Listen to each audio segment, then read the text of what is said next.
Өнгөрсөн 7 гаруй орой Налайх дүүргийн орчинд зэвсэгт хүчний жанжин штабын 337 дугаар ангийн сургалтын нислэг үйлдэж байсан Мин амнистик тэрэг осолцсон.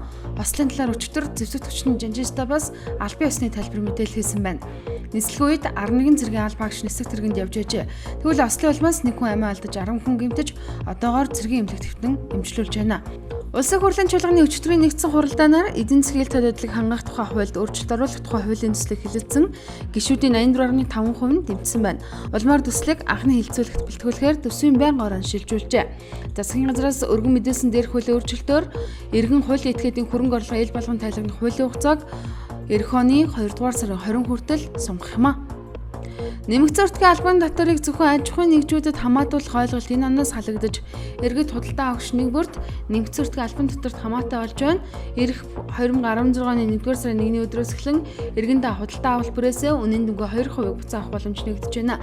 Ингэж иргэд нэмэгдсэн уртгийн албан татварын буцаа олголтыг жилдээ нэг удаа авахын зэрэгцээ худалдаа авалтаа нэг бүрчлэн бүртгүүлснээр сар тутамд суглаанд оролцох боломжтой юм а.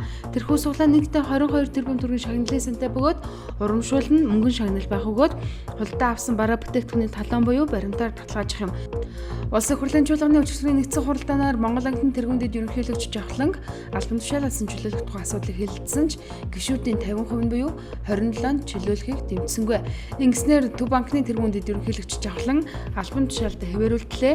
Тэрээр 2016 оны улсын хурлын сонгуульд нэрээ дэвшүүлэх зорилгоор улсын хурлын сонгуулийн тухай хуульд заасны дагуу албан тушаалаас чөлөөлөх төсөл гаргасан байжээ. Монгол Улсын үндэсний статистикийн орооноос өчигдөр мал тааллын 2015 оны урьдчилсан дүнгийн талаар мэдээллээ. Мал тааллын урьдчилсан дүнгээр 2015 оны жилийн эцэст Монгол Улсын нийт мал сүрэг 55,957.6 мянган толгой төрсөн байна. Энэ нь 2014 оныхоос 7.6% буюу 3,975 мянгаар өссөн гэсэн үг юм а.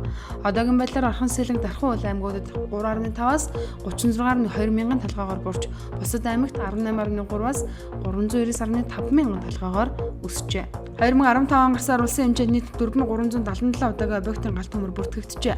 Галт төмөрийн аюулд 34 хүн төлөгдөж гэмтсэний 10 нь бага насны хүүхэд, харин галт төмөр улмаас амьсаа алдсан 50 хүний 12 нь бага насны хүүхэдсэн байна.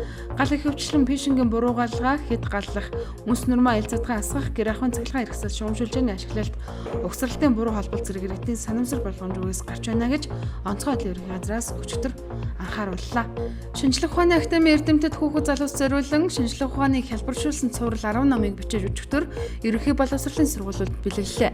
Ингэснээр ерөнхий боловсролын сургуулийн сурагчид шинжлэх ухааныг амьдралд илүү ойрхоноор судалж суралцах боломжтой болж байгаа юм.